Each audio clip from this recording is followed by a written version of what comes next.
Salut tout le monde, c'est Erwan Lovray, on se retrouve pour l'après-match de la 9e journée de la Ligue de BKT, le HAC qui s'impose pour la 4e fois de suite avec une victoire 2-0 contre le FC Annecy. On débriefe ça ensemble, c'est parti pour cette vidéo.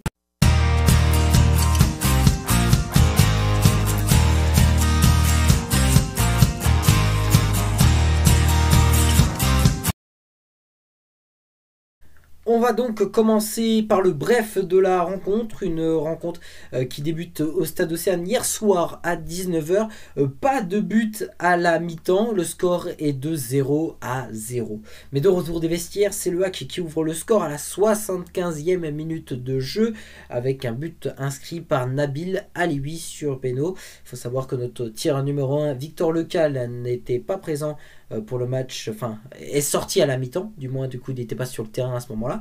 Et puis Yann Kitala, qu'on peut soi-disant donner comme deuxième buteur, deuxième tireur du penalty, puisqu'il avait tiré face à Niort, il l'avait raté, lui aussi était en dehors du terrain, donc il s'avère que ça a été Nabil Alioui qui a dû le tirer. C'est rentré. Et puis le HAC entre deux, d'ailleurs il y a eu un carton rouge pour le FC Annecy, donc Annecy qui se retrouve à 10, et derrière le HAC on a profité pour mettre le break avec un but inscrit par Quentin Cornet à la 83e minute de jeu. Ça restera à la victoire 2-0 pour le HAC. Ce n'était plus arrivé depuis août 2019, 4 victoires de suite pour les Sirènes Marines. On a enchaîné une victoire contre Laval, contre Caen, contre Niort et puis donc hier soir contre le FC Annecy. Ça fait plaisir. Le HAC qui est encore virtuellement deuxième, je dis virtuellement puisque Guingamp a un match en retard, mais un match en retard qui se jouera après la trêve internationale. Du coup là le HAC est deuxième pour au moins 2 semaines. Donc ça fait plaisir évidemment de nous voir actuellement aussi haut au niveau du classement. Est-ce qu'on s'y attendait? Probablement pas pour la majorité des supporters. Je savais que le HAC pouvait avoir un bon niveau avec le temps, du moment que les joueurs apprennent à se connaître, puisqu'on a eu un changement énorme d'effectifs. Mais ça a plutôt bien fonctionné sur ce début de saison et on a vu des choses positives. Alors hier soir j'ai trouvé que le match était d'une plus grande qualité quand même que le match à Niort.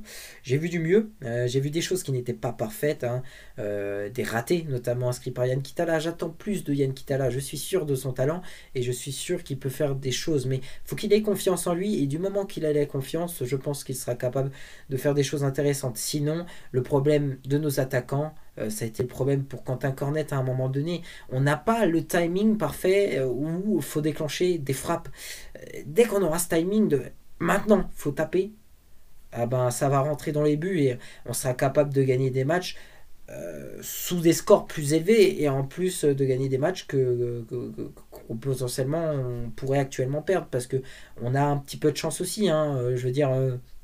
un rouge du côté d'Annecy, on a eu la chance d'avoir le penalty. En ce moment on a quand même beaucoup de penalty à tirer et qu'on met. Sans les penalty, je pense que on sera un peu plus dans la difficulté. Donc voilà, je veux dire, c'est aussi une chance d'avoir des penalty aujourd'hui, et aujourd'hui voilà, faut se dire qu'il y a un match où ça n'arrivera pas.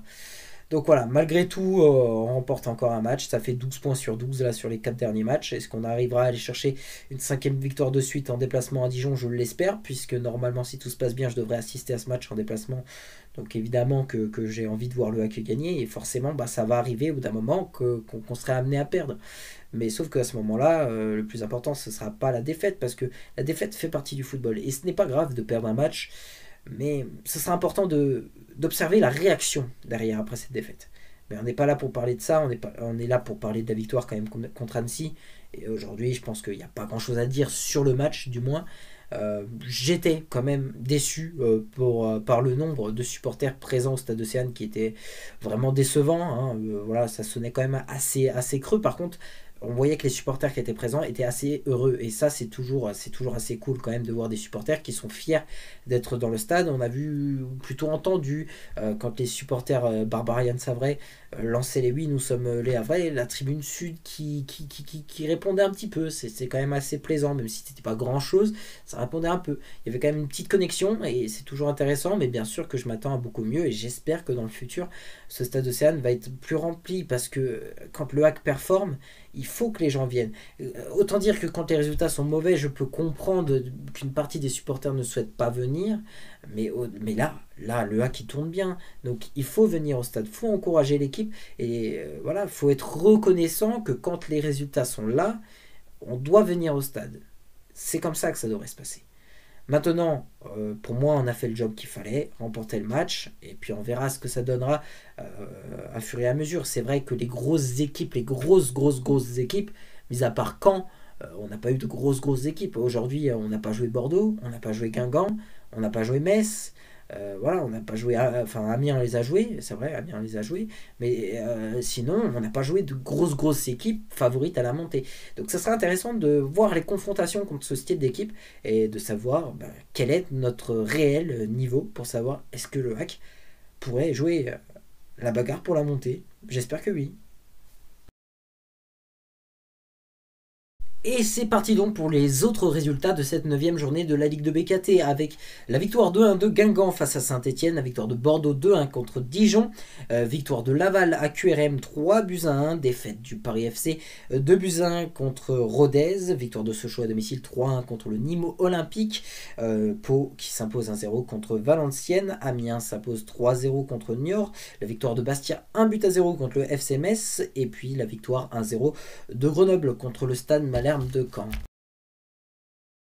Voilà, c'est tout pour cette vidéo. Merci à toutes et à tous de l'avoir suivi. On se retrouve évidemment juste après la trêve internationale pour la suite de cette saison de Ligue de BKT avec les Ciels et Marines, avec la 10e journée de Ligue de BKT. Ce sera contre Dijon, un match assez spécial puisque normalement je devrais assister au match directement au stade. Donc il y aura peut-être une vidéo vlog qui sera organisée. D'ici là, je ne sais pas si je vous retrouverai avant pour une petite vidéo avec un concept un petit peu différent. Pourquoi pas, j'y réfléchirai selon bien évidemment mes temps libres, tout ça. Si j'organise une vidéo qui pourrait être assez sympathique, mais voilà, en tout cas on verra comment ça va se passer et puis de toute manière on se retrouvera après la trêve internationale. Bisous les amis et à bientôt.